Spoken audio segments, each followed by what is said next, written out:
Boa noite, meus aterrorizados. Aqui é Angel Black com mais histórias de terror para vocês. Mas antes de irmos para a história de hoje, peço para você que não é inscrito que se inscreva no canal. Deixa aquele like para fortalecer e ajudar o canal a crescer. E também compartilhe em todas as suas redes sociais. Agora, se você não gostar, compartilhe com os seus inimigos e se vingue deles. Também não deixem de estar ativando todas as notificações do canal, tocando o sininho das notificações. Só assim você receberá em primeira mão o conteúdo do canal assim que ele chegar no YouTube. E agora, sem mais delongas, vamos para o próximo relato de hoje. Relato, conto ou história? Você decide se acredita ou não. Lembrando que eu, Angel Black, acredito sim e muito no sobrenatural. Bora lá? Hoje vamos começar com o covil do Guardião Sinistro, com o relato ou história Lobisomens Psicotrópicos. O que será isso? Vamos entender? Alguns tubérculos venenosos, raiz de mandrágora, gordura de uma criança não batizada, são alguns dos ingredientes usados em poções que supostamente transformam seres humanos em feras sob a luz do luar. Bruxas reuniam os ingredientes necessários para as poções de transformações, frutos de certos pinheiros tão venenosos que nada cresceria em sua sombra, cogumelos púrpuras, botões de cânhamo, cinzas como cadáveres e outros sem número de plantas venenosas, em suas muitas variações, todas elas receitas para poderosas e realísticas alucinações. Gente, não vai testar fazer isso, hein? Pelo amor de Deus! Voltando ao relato, durante a Idade Média, se acreditava que causar a mudança de um homem para lobo era possível através do uso de ervas mágicas e poções, muitas delas preparadas pelo próprio demônio, que as dava aos seus servos para causar pânico e destruição entre o bom povo daquela época. E é mais provável que as pessoas que usavam essas ervas estavam sob a ilusão de terem se transformado em animais e estavam livres para vagar pelas florestas na forma de um lobo, livres de suas inibições e possuidoras da força, velocidades dos sentidos aguçados, característicos das feras que elas acreditavam terem se tornado. É muito provável que muitos lobisomens eram participantes ativos dessas transformações. Existe uma teoria que poderia ser levada em conta no caso de lobisomens que se transformavam contra a própria vontade. Um fungo que cresce no trigo, ergot, Clavicerps purpurea, que foi pensado ser o responsável por muitos lobisomens esquizofrênicos na Europa. O químico ativo nesse fungo pode ser usado para a sintetização do ácido lisérgico, LSD. Entretanto, existem algumas questões sobre como seria possível que isso ocorresse devido à quantidade massiva do ergot, que seria necessário para causar alucinações, e pelo fato de que até mesmo quantidades significativas do alcaloide existentes no grão seriam destruídas quando a massa do trigo fosse assada no processo da fabricação do pão. Os defensores dessa teoria diziam que o efeito do ergot são comutativos e resultariam no eventual envenenamento sistemático, esquizofrenia e desilusões de licantropia. Então, esse relato foi tirado do Covil do Guardião, é bem interessante, mas o fato de terem existido lobisomens, né, psicotrópicos que achavam que era lobisomem, não anula a existência de licantropos, pois só aqui no canal já foi me passado, olha gente, sem exagero, mais de 50 tipos de licantropos, sem contar em homem-cachorro, mulheres porcas, até homem-coelho apareceu aqui procura nos relatos, muita coisa interessante, mulher-cobra, ou seja, metamorfos. Há muitos tipos de metamorfos, basta procurar.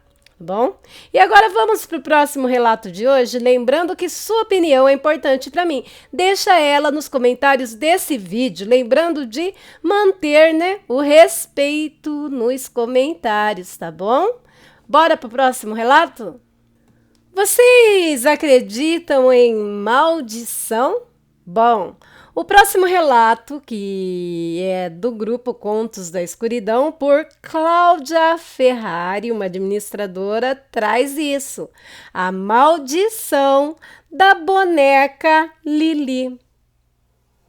O carro estacionou em frente a uma casa de fachada amarela envelhecida e de portões baixos. Não era muito grande, mas para a pequena Verinha, que acabara de sair do carro, parecia uma verdadeira mansão. Era seu novo lar e ela estava curiosa para saber o que encontraria do lado de dentro da grande porta de madeira que dava acesso à casa. Assim que entrou, avistou uma escada com um velho corrimão e logo correu em sua direção. Estava louca para conhecer seu quarto. Quando já estava quase no andar de cima, ela ouviu o pai gritar: "Com cuidado, Vera, este corrimão não está confiável." Caminhou Vera pelo longo corredor, observando cada detalhe. A penumbra, o papel de parede que começava a descolar, alguns tacos soltos pelo chão.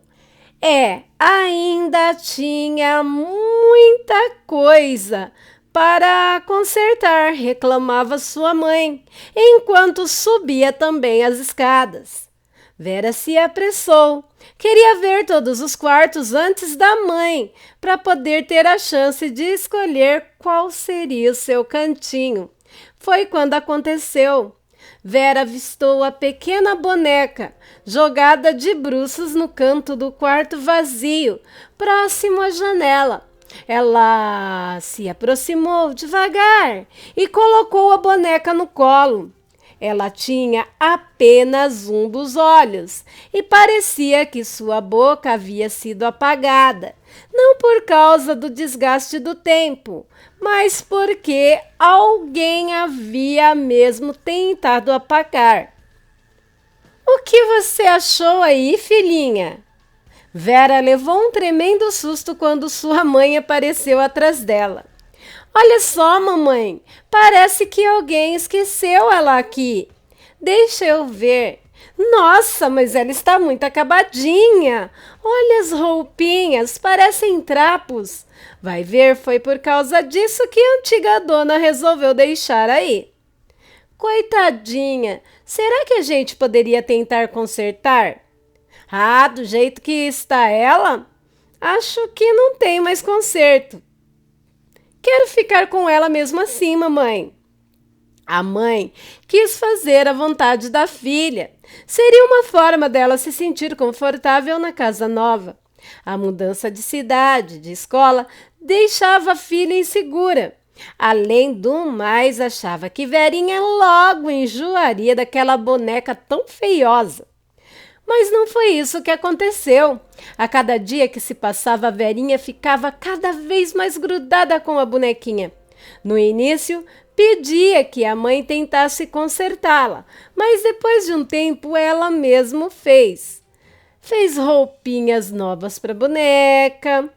O olho e a boca apagados nem incomodava mais. Verinha deu à boneca o nome de Lili e elas haviam se tornado melhores amigas. Nos dias que se sucederam, porém, coisas estranhas começaram a acontecer no quarto de Verinha.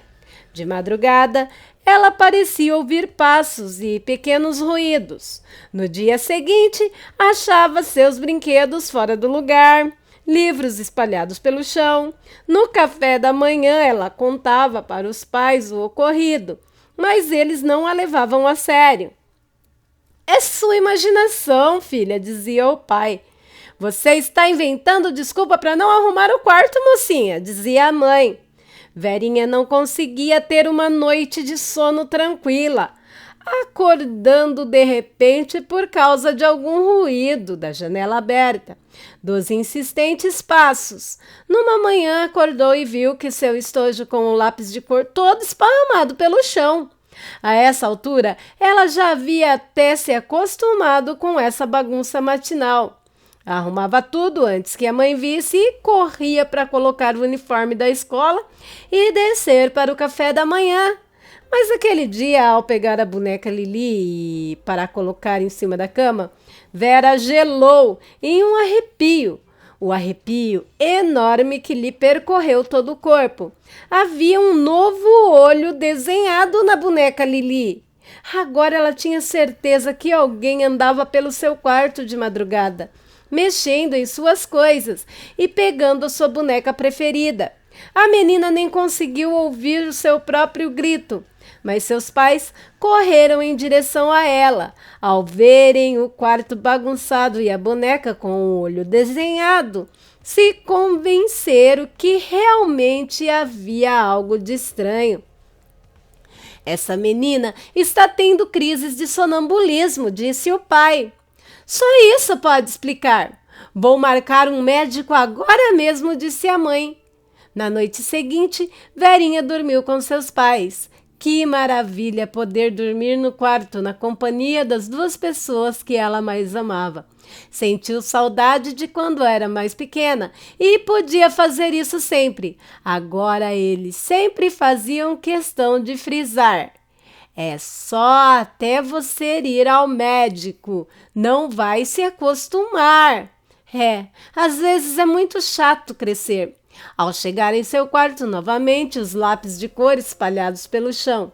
Instintivamente, Verinha olhou para os lados, respirou fundo e olhou debaixo da cama, atrás da cortina, dentro do armário e nada. Até que avistou a boneca Lili. Ela estava de bruços jogada num canto do quarto, perto da janela, exatamente como Vera havia encontrado no seu primeiro dia naquela casa. A menina sentiu uma descarga de tensão que chegou rapidamente até suas mãos e pés, agora totalmente trêmulos. Ela caminhou devagar até a boneca. Vera já esperava o que estava por vir, por isso sentiu ainda mais medo. Por fim, ela apanhou a boneca e virou. E exatamente como ela previa, lá estava a boca desenhada. O que veio a seguir foi ainda mais arrepilante. Ela não sabia como, mas podia ouvir dentro de sua cabeça a boneca falar com ela. Olá, Verinha. O que você quer, Lili? Por que está me assustando? Não foi minha intenção, amiguinha, mas precisava dar um jeito de falar com você. Então fala. Você tem sido uma amiga tão boa que penso que não me negaria um último favor. Um favor? Depois disso, prometo não te assustar mais de madrugada. Seria ótimo se você pudesse não me assustar mais. Então seja uma boa amiga e troque de lugar comigo. O quê? O que você disse, Lili? Você não seria capaz de fazer isso por mim? Verinha saiu do quarto apavorada e implorou à sua mãe que pegasse a boneca Lili e a levasse para muito longe. A mãe, ao ver a boca da boneca desenhada, se perguntou como ela não tinha notado sua filha sair de seu quarto para desenhar a boca na boneca de madrugada. Por fim, achou muito bom que sua filha quisesse se desfazer daquela boneca feiosa. Quando Vera foi finalmente levada ao médico, precisaram esperar muitos dias para conseguir a consulta com o melhor médico da cidade, é claro. Ela já não tinha mais queixas. As crises de sonambulismo acabaram e o quarto não aparecia mais bagunçado pela manhã. Já que estamos aqui, vamos fazer uns exames, disse o médico. Vera foi examinada e respondeu todas as perguntas sem reclamar. Só guardou um único segredo. Não porque não pudesse dizer, mas porque não sabia mesmo explicar. Não era uma dor de dente, uma cólica na barriga, nem uma pontada na cabeça. Era um incômodo que parecia de tempos em tempos, que vinha do fundo de seus ouvidos. Um zumbido que sempre acabava numa espécie de sussurro. Uma voz quase inaudível e sibilante. E às vezes era só isso. Outras ela quase podia ouvir. Achei que você fosse minha amiga, Verinha. Verinha, você é uma menina má. Nossa, mesmo jogando a boneca fora, ela ficou ouvindo a voz da boneca na cabeça. Vixe, meus aterrorizados, mais uma história aterrorizante. Deixem seus comentários, tá bom? Na descrição do vídeo, sua opinião é muito importante para mim. Agora vamos para o último relato de hoje. E o último relato também é do covil do Guardião Sinistro. O horror no hospital. Impressionantes incidentes ocorridos em hospitais. Bora lá? Enquanto as florestas são cheias de coisas inexplicáveis e assustadoras, elas estão longe de concentrar o monopólio de ocorrências sobrenaturais. Se apenas uma parcela das histórias relatadas por profissionais da área médica forem reais, hospitais, casas de saúde, ambulatórios e outros estabelecimentos médicos também apresentam casos inexplicáveis envolvendo assombrações, especialmente as de natureza diabólica. Enfermeiros lidam com o aspecto da morte diariamente e não é de causar surpresa que muitos se voltem para a religiosidade para encontrar sabedoria ou conforto. Entretanto, encontro com forças diabólicas podem influenciar o ponto de vista dos enfermeiros na eterna batalha entre o bem e o mal? Será? Uma página chamada alnurses.com reúne relatos de profissionais da área médica que compartilham experiências intrigantes que tiveram com pacientes à beira da morte. Uma enfermeira contou um incidente perturbador. Certa vez, ela vinha tratando de um paciente que sofria com uma doença terminal que seguramente o levaria a mudar de plano, digamos assim. Era questão de tempo até que seu organismo perdesse a luta. Apesar de medicado, o homem ainda resistia, pois estava aterrorizado com a noção de vir a falecer. Toda vez que o seu monitor de frequência cardíaca bipava, ele sussurrava: "Não me deixe partir. Não me deixe partir", escreveu a enfermeira.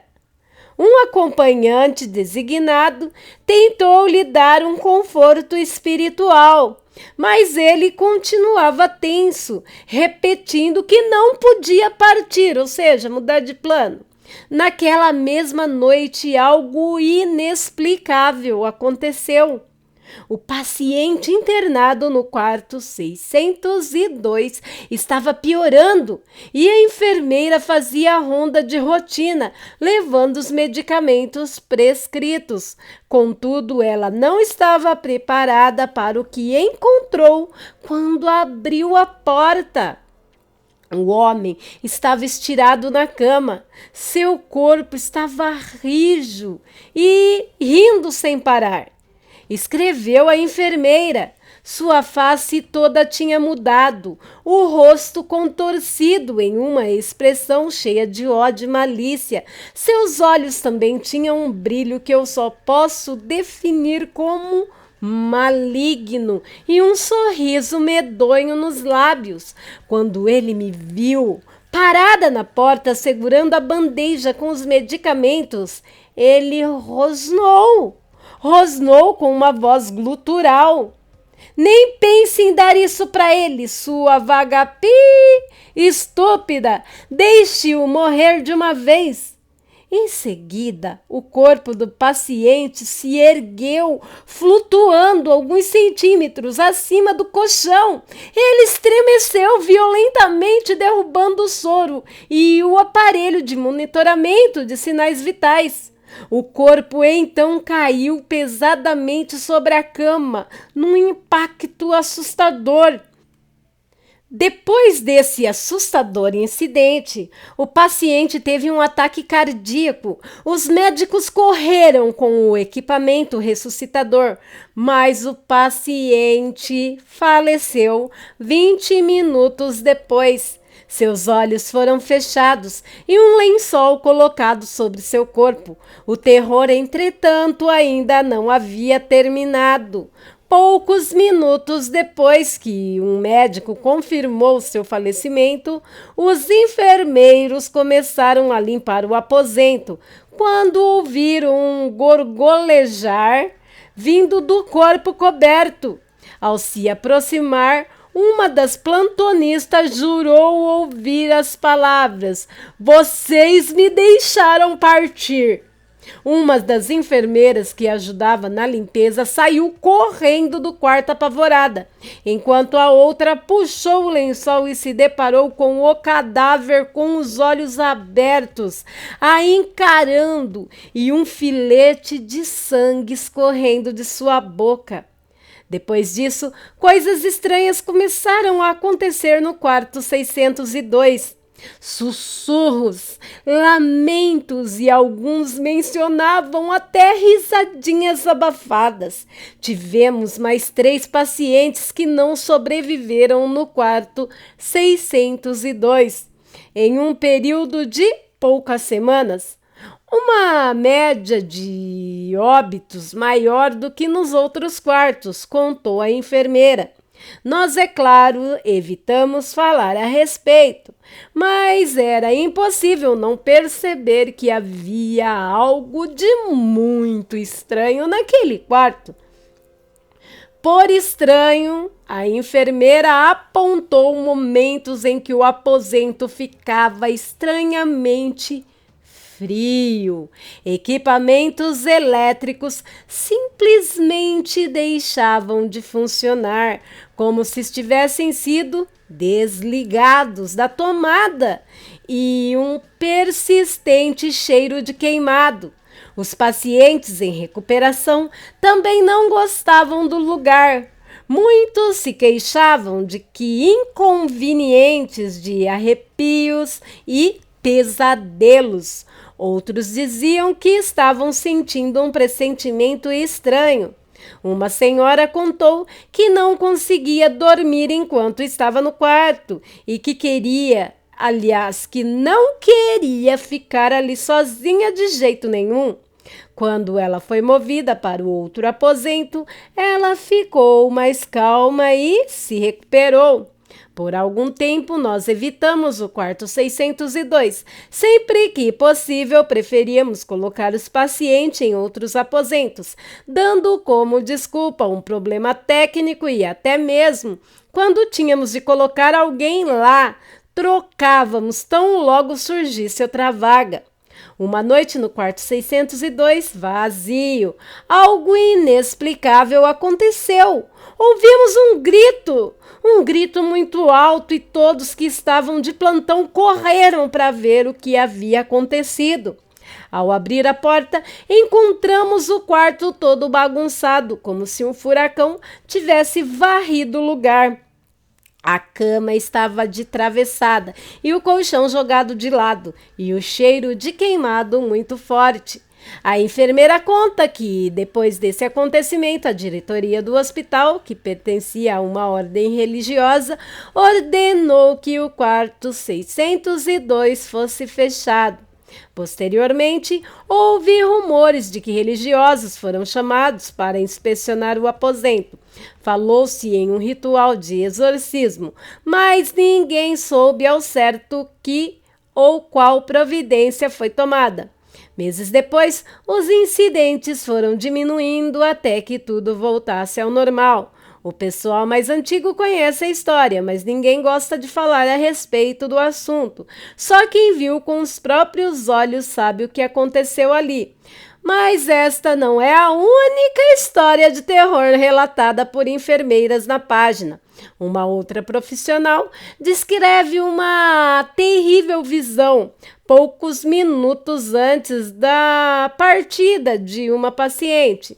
Eu estava cuidando de uma senhora que estava sob forte medicação e que passava a maior parte do tempo inconsciente, escreveu a enfermeira, que na época trabalhava em uma unidade oncológica.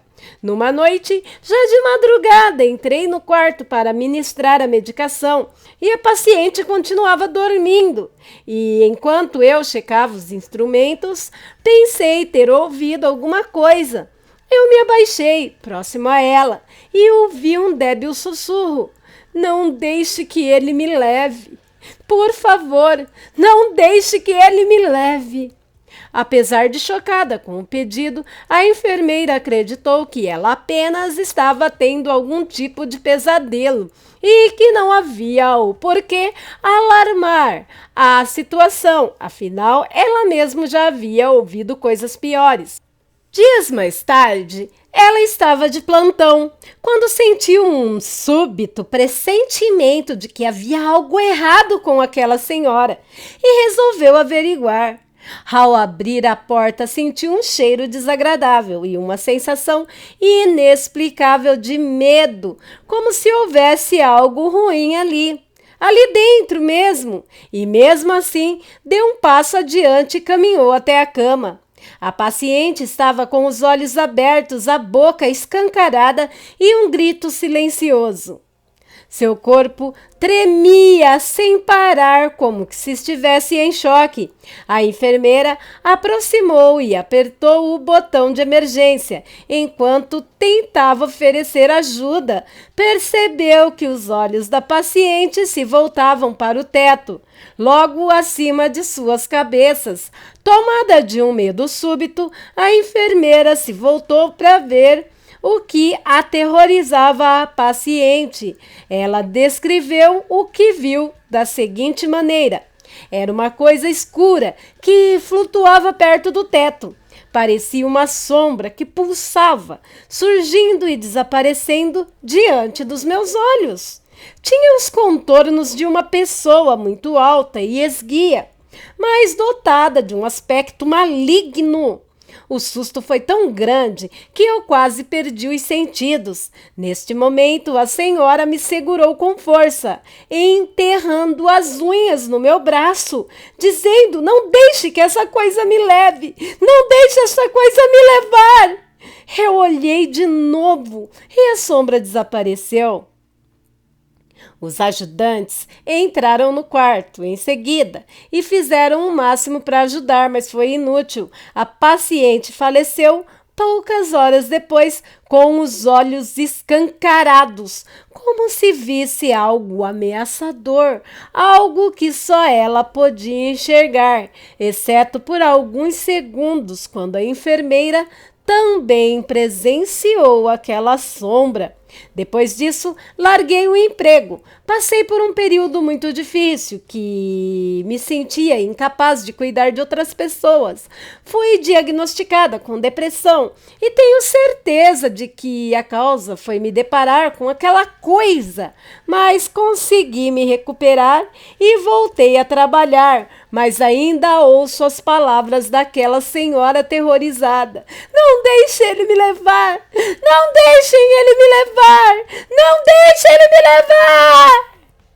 Enfermeiros, no entanto, não são os únicos profissionais que testemunham acontecimentos sinistros em suas profissões. Um paramédico contou na página do Encity uma experiência bizarra. Ele estava transportando na ambulância um homem que havia sido encontrado inconsciente em um beco, após prestar os primeiros socorros e prendê-lo na maca. O veículo seguia por uma avenida movimentada em direção ao hospital. O sujeito, de uns 40 anos, estava desacordado, mas por vezes abria os olhos e murmurava alguma coisa. Sem sentido. Oh, não, não, não, não, por favor. Oh, não, não, por favor. Escreveu o paramédico. Ele olhava para os lados, esquivando-se a cada momento, tentando levantar os braços como se para espantar uma presença invisível. Eu consegui acomodá-lo na maca e o prendi com as cintas. Pensei se tratar de alguém que havia consumido drogas. Perguntei se ele teria usado algo, mas ele apenas respondia: Oh, oh não! Meu Deus! Mande ele embora! Mande ele embora! À medida que a ambulância avançava, as coisas começavam a ficar estranhas. O paciente de repente abriu os olhos e soltou um grito horripilante. Seus olhos estavam vidrados e ele se agitou na maca de tal forma que pensei que ele estava sofrendo algum tipo de ataque. Corri para cima dele, preparado para contê-lo. Mas então ele começou a falar em uma língua que eu jamais tinha escutado. Ele falava sem parar, como se estivesse guinchando e entre uma palavra ou outra gritava e gargalhava. Já vi de tudo trabalhando nas ruas, mas aquilo me deixou apavorado.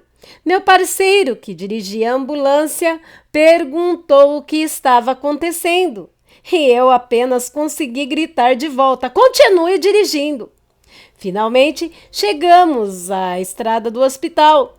Meu colega estacionou e abrimos a parte de trás da ambulância para retirar a maca. Enquanto fazíamos o transporte, o sujeito gritava, cuspia e tentava nos morder. Eu já vi episódios causados pelo uso de drogas pesadas, mas nada como aquilo. Seguimos com a maca até um grupo de enfermeiros que fazia triagem. Vieram ao nosso encontro nos auxiliar. Enquanto seguimos pelo corredor, o sujeito gritava naquela língua estranha. Em seguida, enquanto eu reportava as condições gerais do paciente para um plantonista, ouvimos um grito ainda mais medonho vindo da sala, para onde ele havia sido levado. Corremos para lá e nos deparamos com uma cena que jamais vou esquecer. O sujeito estava gargalhando, enquanto os 3 enfermeiros que prestavam os primeiros socorros estavam caídos no chão desmaiados. O homem foi levado para uma sala de triagem, onde sofreu uma convulsão e, em seguida, uma parada cardíaca fulminante e faleceu imediatamente. Os enfermeiros, quando reanimados, não foram capazes de explicar o que havia acontecido. Eles simplesmente desmaiaram. Um deles, entretanto, foi categórico em afirmar que as palavras do homem foram responsáveis pela repentina perda de consciência.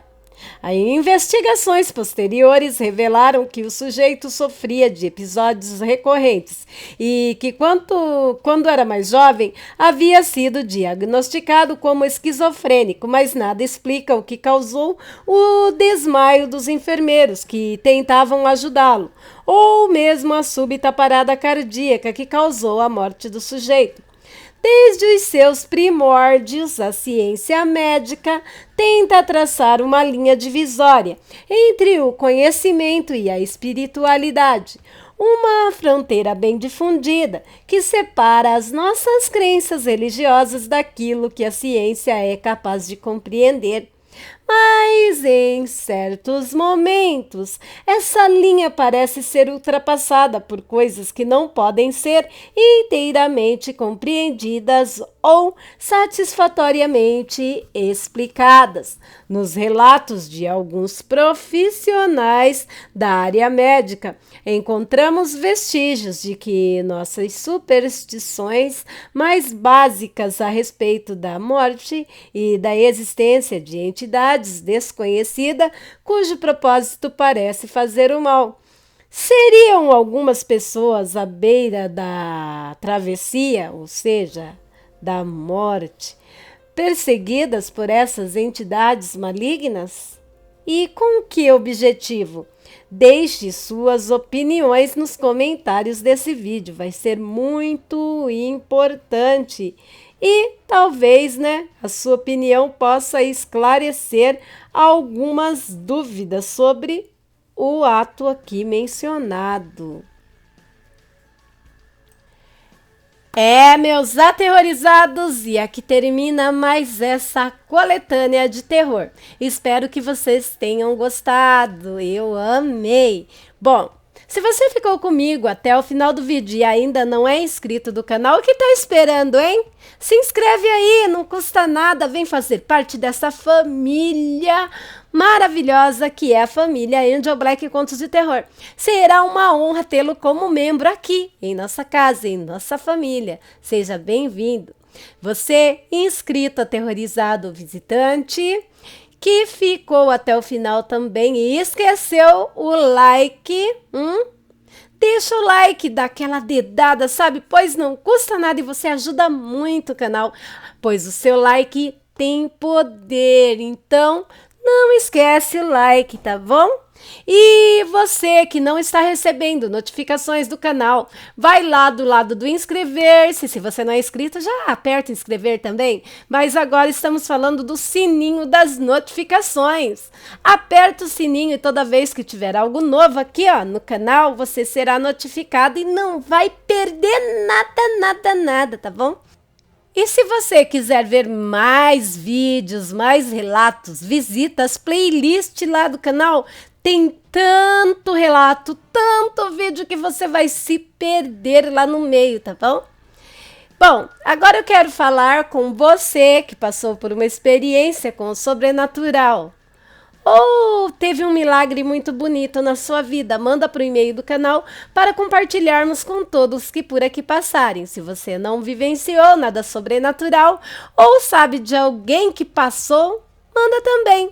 E se você não passou e não sabe a história de quem passou, escreve aquele conto maravilhoso que faz até arrepiar o pelo do rabo, do gato, é claro. Manda para o e-mail do canal, que será uma honra compartilhar aqui com todos que por aqui passarem. O e-mail do canal é luçonjavermelha@gmail.com. Tudo em letrinhas minúsculas, mas também estará anexado lá na descrição do vídeo. Na descrição do vídeo você vai encontrar muita coisa legal, hein? Tem os canais que eu recomendo, um melhor do que o outro. Também tem vários links, entre eles um link de um grupo de WhatsApp que eu recomendo e muito, que é um grupo criado por uma inscrita muito querida, por sinal, para vocês se conhecerem, interagir entre si, falar de vídeos do canal ou de canais parceiros e canais que eu ainda não conheço, mas pretendo conhecer. Vai lá, se junta aquela galera maluca e eu de vez em quando dou um pulo lá também. Tem o link do meu Instagram, vai lá, me segue, deixa um direct, que assim que possível eu te respondo. E o Instagram vai estar bem movimentado, tá bom? Também tem o link de canais que eu participo e também tem um link do meu outro canal, Viajando no Tempo, no Plano Físico e no Plano Astral. Dá um pulinho lá, é um canal de elevação espiritual. Nunca falo de religião, porque minha religião é o Papai do Céu. Então, dá um pulinho lá que você vai entender melhor do que se trata e se gostar, fique por lá também. Vai ser uma honra te ter por lá. E eu quero agradecer agora a todos os canais parceiros que me ajudam nessa aventura louca que é o YouTube. E também quero agradecer a todos os grupos e páginas do Facebook que me ajudam na divulgação e na criação do meu trabalho. Eu falei Facebook. A página Angel Black Contos de Terror no Facebook vai começar o quê?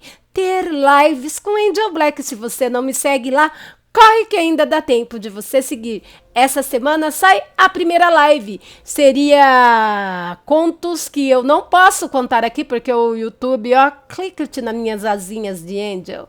Mas lá eu posso contar. Dá um pulo lá, você vai gostar, tá bom? Essa semana já sai o primeiro relato, a primeira live de Angel Black na página. Quero agradecer a todos vocês por fazerem parte da minha vida e por fazerem o meu sonho de ter esse canal maravilhoso por causa de vocês. Angel Black e Contos de Terror, realidade. Sem vocês, não existiria o canal e não existiria Angel Black. Teremos novidade logo, logo. Aguardem e confiem. Muito obrigado, meus aterrorizados. Muito obrigado a todos vocês. Vocês não têm noção de como vocês são importantes na minha vida. Muito obrigado mesmo. Bom, vou parando por aqui, já deixando com vocês o meu coração, avisando que logo teremos live aqui no canal, porque o canal é a nossa casa, não é mesmo? Então, logo teremos live para matar a saudade e bater aquele papo legal. Bom, agora eu vou mesmo, tá? Boa noite, meus aterrorizados, e tenham bons sonhos. Amo vocês demais, Fui!